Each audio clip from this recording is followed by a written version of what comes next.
లోక్సభ ఎన్నికలకు బీఆర్ఎస్ కసరత్తు ప్రారంభమైంది. 3వ తేదీ నుంచి నియోజకవర్గాల వారీగా సమీక్షలు నిర్వహించనున్నారు.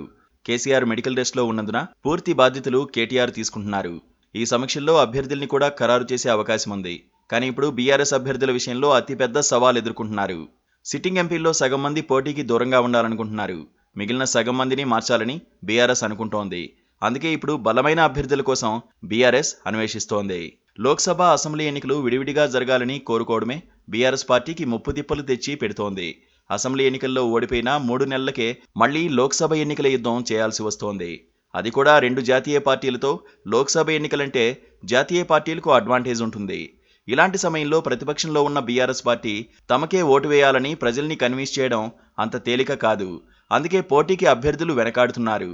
జాతీయ పార్టీల వైపు చూస్తున్నారు. బీఆర్ఎస్ లోక్సభ స్థానాలకు అభ్యర్థులపై ఇప్పటికే గందరగోళం నెలకొంది. 3 సిట్టింగ్ ఎంపీలు కాంగ్రెస్ పార్టీతో సంప్రదింపులు మొదలుపెట్టినట్లు ప్రచారం జరుగుతోంది. వీరు కాకుండా మరో 2 ఎంపీలు, ఉమ్మడి మహబూబ్ నగర్ జిల్లాకు చెందిన ఓ మాజీ ఎమ్మెల్యే కాంగ్రెస్లో చేరే ప్రయత్నాలు చేస్తున్నట్లు చెబుతున్నారు.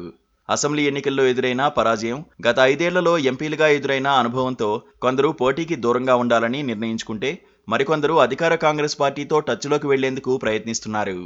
భారత రాష్ట్ర సమితి పేరుతో జాతీయ రాజకీయాల్లో క్రియాశీల పాత్ర పోషించాలని భావించిన బీఆర్ఎస్కు వచ్చే పార్లమెంట్ ఎన్నికలు సవాల్గా మారుతున్నాయి.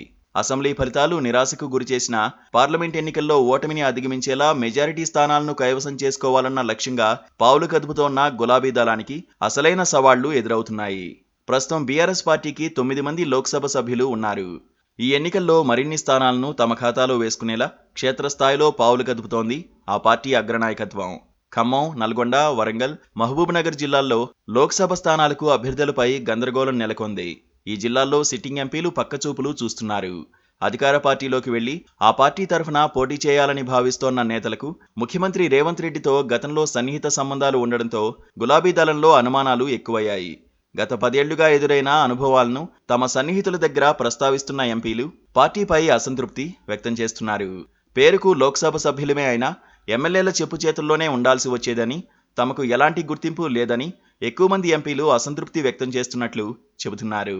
ఎమ్మెల్యేలే ప్రధానంగా భావించే పార్టీలో ఎంపీలుగా పనిచేయడం ఎందుకని కొందరు ప్రశ్నిస్తున్నట్లు చెబుతున్నారు.